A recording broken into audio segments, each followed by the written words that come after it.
Voilà, vous revoilà de nouveau. Vous revoilà de nouveau parce que vous avez oublié de nous parler de quelque chose de très, très important qui a un rapport avec, l'avenir de l'Union européenne et surtout l'avenir de l'agriculture dans l'Union européenne. Et c'est vrai qu'il fallait absolument que l'on aborde le sujet. Andrés, tu veux commencer? Oui, donc dans les institutions européennes et surtout dans les parlements, comme les activités se sont arrêtées pendant le confinement, maintenant il va falloir prévoir la reprise des négociations sur la politique agricole commune de l'Union européenne à partir du mois d'octobre-novembre.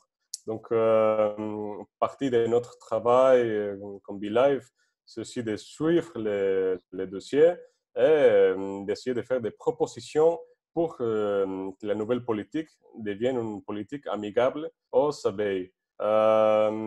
Alors, dans la conjoncture, il y a plusieurs de problèmes maintenant parce qu'il y a des risques que la PAC devienne de moins en moins verte. Mais pour le détail, Noah peut mieux vous expliquer.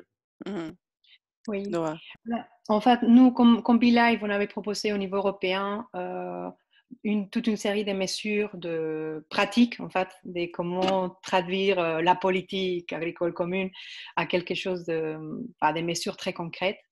Mais en fait, et tout allait très bien. Et avant, en fait, avant les confinements et les Covid, le coronavirus, normalement, il y avait les Green Deal, je ne sais pas comment on appelle ça en français, mais voilà, enfin, il y avait toute une espèce d'accords au niveau européen qu'on devait aller vers une Europe plus durable, plus verte, plus propre, etc. Et il y avait toute une cohérence là-dessus qui intégrait aussi la politique agricole commune. Par contre, alors tout allait très bien et tout le monde était très ouvert à nos propositions. Et par contre, avec les coronavirus et les confinements, en fait, il y a eu une puissance, si on peut dire, de les secteurs plus conservatifs pour maintenir l'agriculture comme elle est.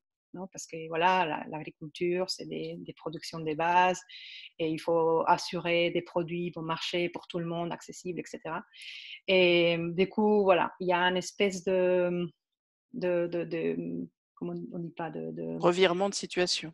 revirement de situation qui fait que on n'est pas aussi positif par rapport à la durabilité, à la sustainabilité, etc.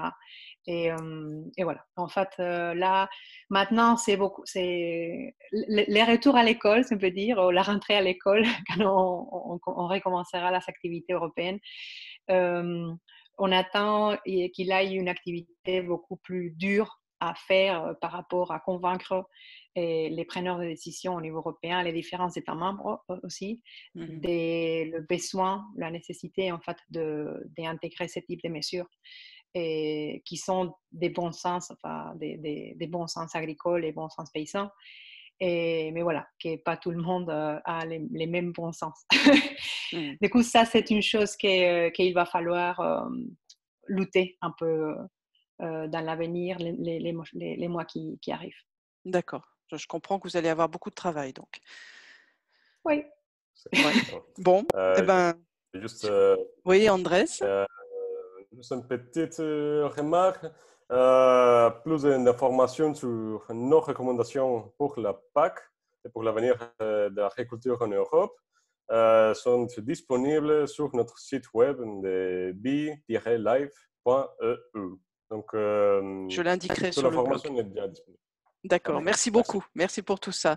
Et alors, bon courage à vous. Je vois que vous allez avoir beaucoup, beaucoup de travail. Donc, bon courage à vous et longue vie aux abeilles. Et souhaitons que l'agriculture aille vers une voie plus verte.